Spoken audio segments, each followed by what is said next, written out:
So, what do you think about grammar? Jadi, this part I will explain about apa sih pengertian dan dasar-dasar dari grammar.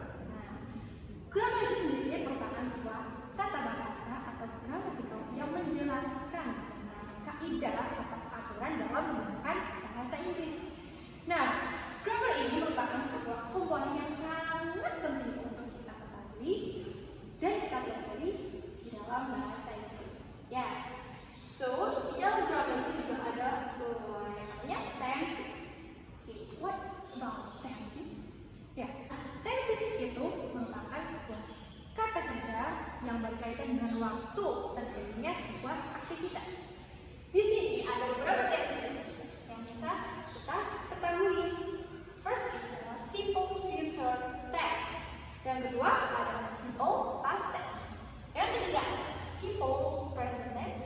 Dan yang keempat adalah simple past future.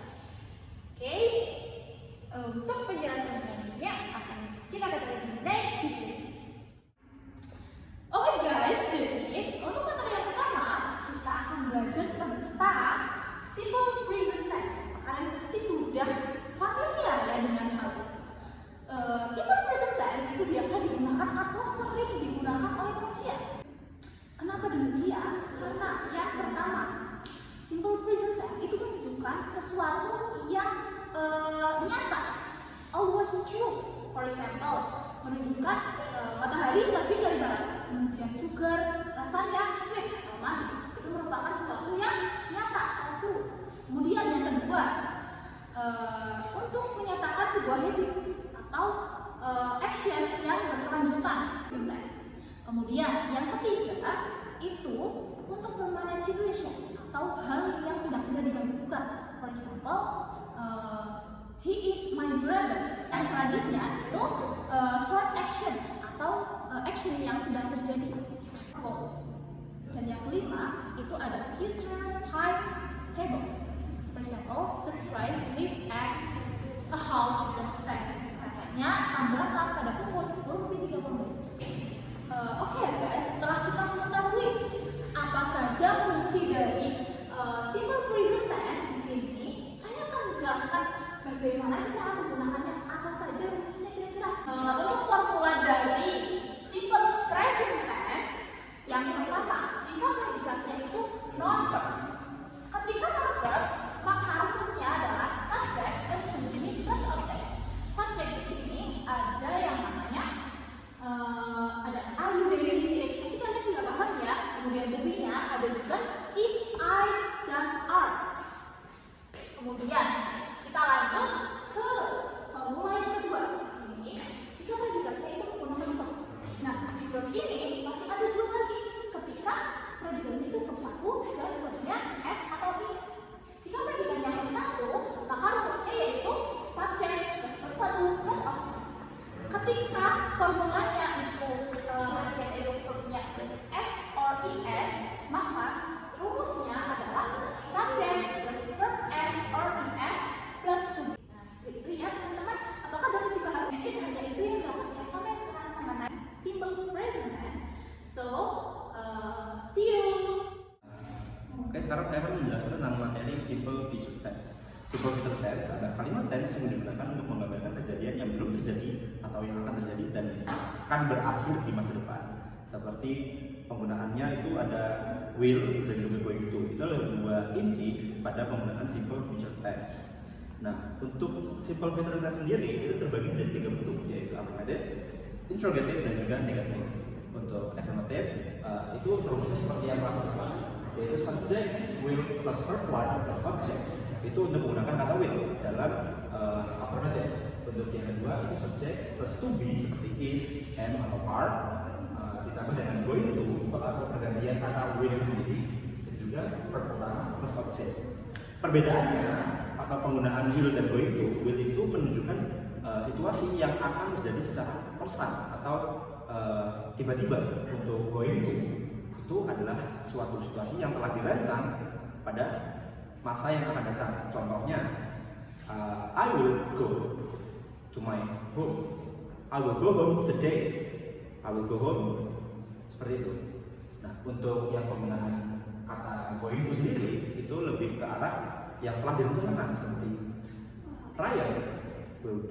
Ryan is going to Italy next week. Nah, penggunaan kata next week atau objek next week itu telah menggambarkan situasi di mana kejadian akan datang dan juga telah direncanakan atau going to. Untuk penggunaan pada kalimat negatif sendiri terdiri rumusnya adalah subject, will plus not di antara will dan juga verb one ditambah juga objek.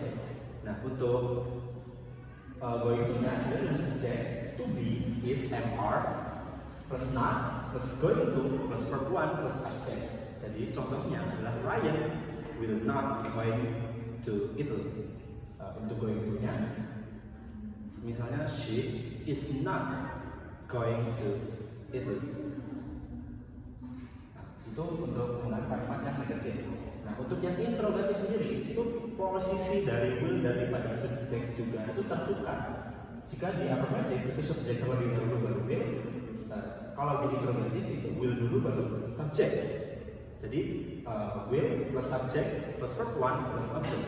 Jadi contoh kalimatnya, will Ryan visit Italy next year? Seperti itu. Baik, selanjutnya kita akan belajar tentang simple past tense. Apa sih simple past tense itu? Simple past tense adalah kalimat yang digunakan untuk menceritakan sesuatu yang telah terjadi di masa lampau. Kemudian formula yang kita gunakan atau rumus yang kita gunakan untuk membuat kalimat simple past tense yaitu subject plus verb to plus object plus complement. Kemudian ciri-ciri dari simple past tense itu apa aja sih? Simple past tense itu mempunyai 3 ciri-ciri. Yang pertama adalah verb selalu berbentuk verb kedua. Jadi verb kedua itu digunakan untuk menceritakan sesuatu yang telah terjadi. Kemudian ketika kita ingin menggunakan to be, kita akan menggunakan to be was atau were. Kemudian yang kedua ada time sinyal atau bentuk lampau. Contohnya yaitu last night, yesterday, or etc. Kemudian yang ketiga ada use verb regular atau irregular. Jadi kita bisa menggunakan verb regular dan irregular. Kemudian yang selanjutnya contoh dari simple past tense yang nominal. Jadi rumus dari simple past tense yang nominal adalah ketika kita ingin membuat kalimat positif, kita menggunakan rumus subject plus to be. Salah satunya bisa memilih yaitu was atau were plus complement. Kemudian jika kita ingin menggunakan kalimat negatif, kita menggunakan subject plus to be. Kita bisa memilih salah satu was atau were, kemudian not, kemudian complement. Ketika kita ingin membuat kalimat yang negatif, kita bisa menggunakan rumus to be, was or were plus subject plus complement. Kemudian contoh dari simple past tense yang verbal, formulanya itu ketika kita ingin membuat kalimat positif, kita memerlukan rumus subject plus verb to plus complement. Dan selanjutnya, dia sekian dari saya dan akan dilanjutkan oleh presentase. Terima kasih. Di sini saya akan menjelaskan tentang simple past future. Simple past future merupakan tenses atau perubahan bentuk kata kerja dalam bahasa Inggris yang digunakan untuk menjelaskan aktivitas dan peristiwa di masa depan, tapi menggunakan perspektif di masa lampau. Simple past future tense digunakan juga untuk memprediksi atau ramalan, menceritakan janji di masa depan saat kamu berada di masa lalu, dan masih banyak lagi. Ciri khas simple past future ini ditandai dengan penggunaan kata would yang biasanya menunjukkan bahwa pembicara ingin sesuatu terjadi di masa depan yang mungkin ataupun tidak mungkin menjadi kenyataan. Next, ada rumus simple past future. Simple past future memiliki 2 bentuk tipe yang berbeda.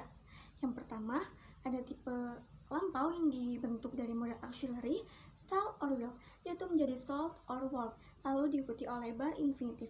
Yang kedua, ada tipe lampau dari to be, am, is, are, yang menjadi was, were, ditambahi dengan going to. Tipe ini lebih sering digunakan untuk menyatakan aksi yang telah direncanakan. Supaya nggak bingung, kamu bisa melihat rumus kalimat simple past future pada kolom dari PPT ini. Next, ada contoh kalimat simple past future. Dari kalimat positifnya, I will bring the book for you. Saya akan membawakan buku untukmu. Dari kalimat negatifnya, I will not bring the book for you. Saya tidak akan membawakan buku untukmu. Yang dari kalimat tanyaannya, will I bring the book for you? Akankah saya membawakan buku untukmu? Next, ada time signal simple past future. Time signal yang merupakan keterangan waktu atau biasa kita sebut juga sebagai adverb of time. Dapat menjadi salah satu cara untuk mengetahui bentuk tenses apa yang sedang digunakan dalam sebuah kalimat. Seperti yesterday, last week, last month, last year, the next day, the month before, the week before, and the day before. Sekian penjelasan dari saya, yaitu simple past future. Terima kasih.